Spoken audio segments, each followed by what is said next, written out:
Welcome back. I'm a 21-year-old investor looking to compound my wealth through the stock market. So in today's video, I'll be covering some of your undervalued stocks in the market today. For reference, this is my portfolio. I won't be going over this today.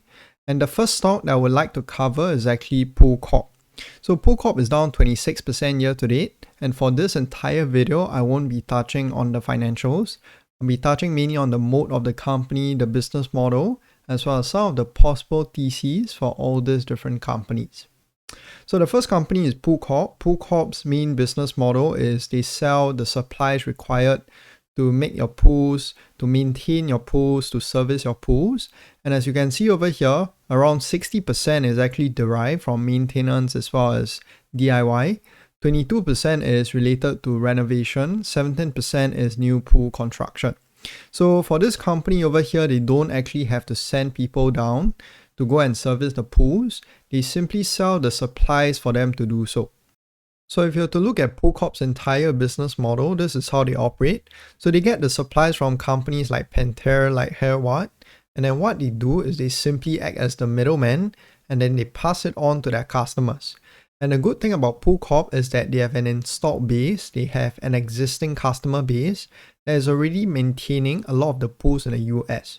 So what that means is it leads to recurring revenues coming into Corp every single year. It's similar to what Otis does with their maintenance business, where they have millions of lifts where they can service every single year. That is recurring revenue for the company. It's similar to ASML maintenance portion as well, and it's an amazing business model. And for Corp, the reason why the stock is down so much is because of weakening macroeconomic conditions.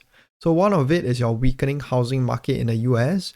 And as you can see over here by this chart, as soon as your interest rates went up, your housing market actually collapsed in the US.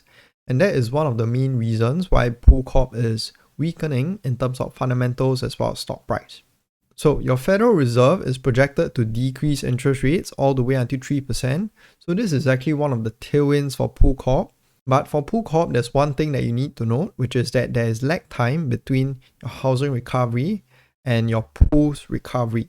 So the management have said that it normally takes around 2 years before Corp gains the effect of a better housing market, which was what we saw in 2022 when the company's earnings exploded to the upside because of lowered interest rates in 2020 as well as 2021.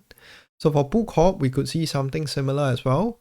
So it will take a lot longer for you to get the upside returns that you want to get if you were to buy into this company. And for Warren Buffett, he has been buying into this company. So as you can see in the last quarter, he actually added around 136% of his Corp position. And I expect him to continually add in this quarter as well. Corp is a boring business.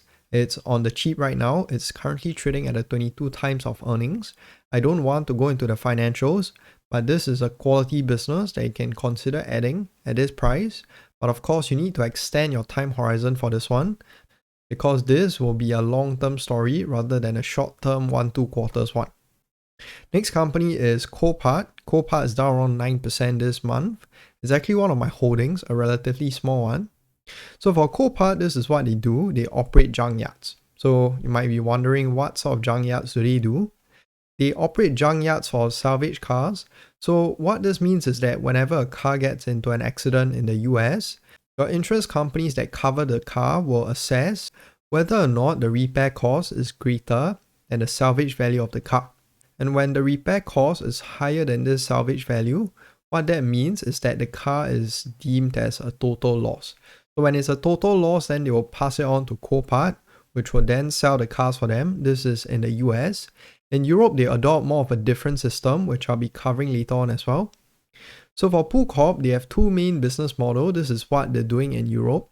So currently in Europe, majority of their sales actually comes from contractual agreements, where your insurance companies, they have contracts with Copart to sell Copart the cars. This means that Copart has to hold inventory, they have to hold the actual cars, and they're susceptible to all your car prices increasing and decreasing as well. But for this other business model, which is your consignment business model, Copart doesn't have to hold any risk in terms of your goods, so your cars, because the title of the car actually belongs to your insurance companies. And what Copart will do is they will take a percentage of that sale value. So there's basically no risk for the company or upside. And in Europe, the company is actually trying to transition from sales to more of this consignment business model. So it's an amazing move by the company. It's one of the theses for this company. And besides that, you have your cash position that is ever increasing for this company. So they cleared all their debt in 2022, and currently the company is increasing its cash position. And the cash position is actually around 15% of the entire market cap today. So for Copart, this could be one of the catalyst plays for this company. If the company starts to buy back shares, which I think it will soon, then we could see a quarter where the EPS bumps up by quite a fair bit because of this cash pile that the company deploys. Next company is Chipotle. Chipotle is down a whopping 50% this year. So normally for your restaurant companies, I would avoid them. Why? Because you have many different companies in the entire space. It's extremely competitive. So for example, a company that I've been looking at, Jack in the Box, is down around 60% this year also. The reason why the stock is down is because there's too much competition in the space. And restaurants is also one of the main things that people will cut out whenever times get bad. So main things that people cut out will be your restaurants, your food from restaurants, and travel, all those items that your normal consumers don't necessarily need. Those are the ones that they will cut out first. So normally I would avoid companies in the restaurant space like this because they don't have a moat. And I would say the only company in this entire group over here that has a competitive advantage is McDonald's, as well as probably Yum Brands. But these two companies are extremely slow growing, so that's why I've actively avoided them. For Chipotle, it's another story. Let's cover this one. So for Chipotle, the story for this company right now is international expansion.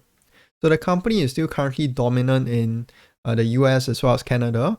So they're hoping to expand internationally so that they can expand the growth of the company.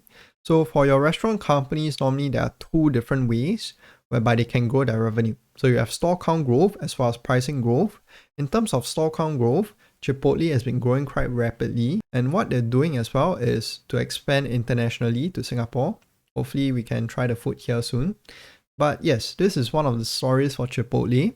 And besides that, there's also upside in terms of pricing. So I know there's a misconception out there, which is that Chipotle is expensive.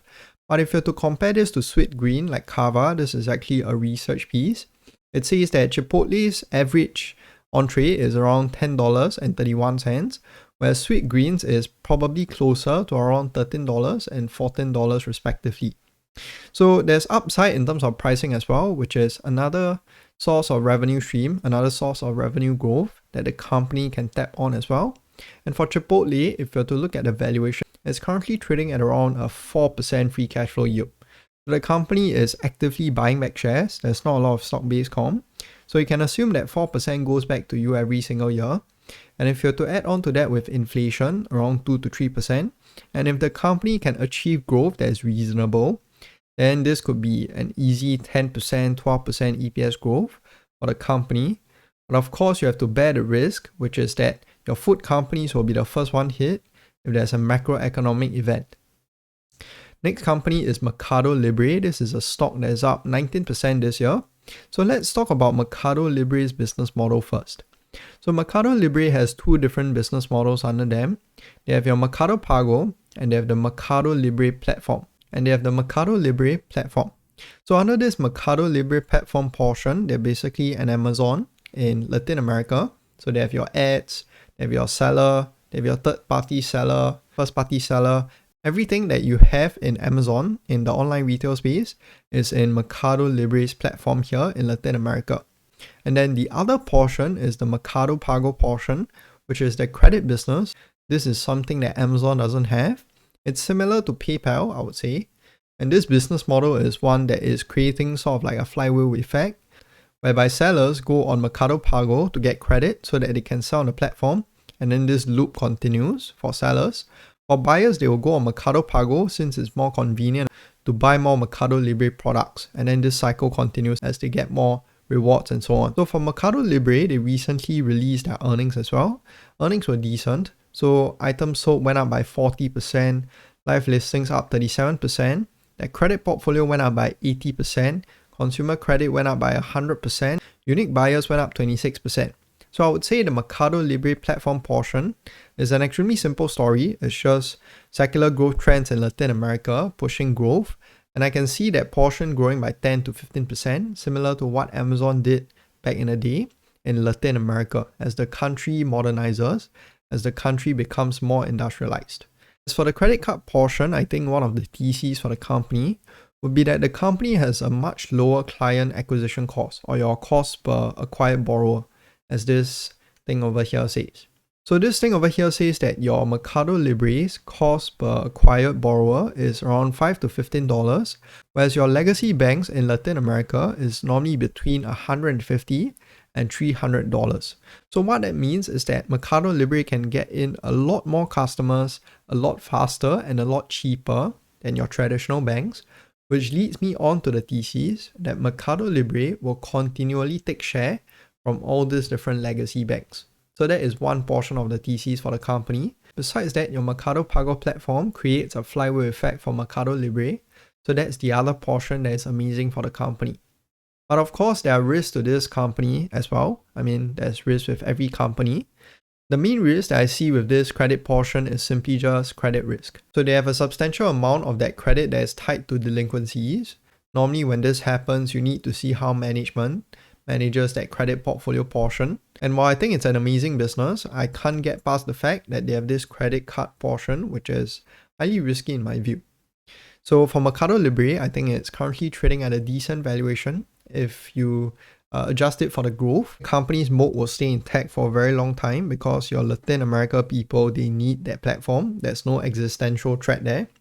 And they're actually doing better than other companies like Amazon as well in Latin America, simply because of the fact that Mercado Libre operates from Latin America. Same thing against Shopee. Shopee is not doing as well simply because they are not a Latin America company. Also, we are posting regular Substacks on here. We're planning to increase the volume. And the next company that I'll be covering on this platform is actually one that's from China with long-term secular growth trends that is undercovered, that is extremely cheap. It's currently trading at, I believe, a 10 times price to free cash flow.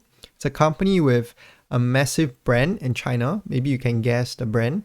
And yeah, feel free to check it out if you're interested.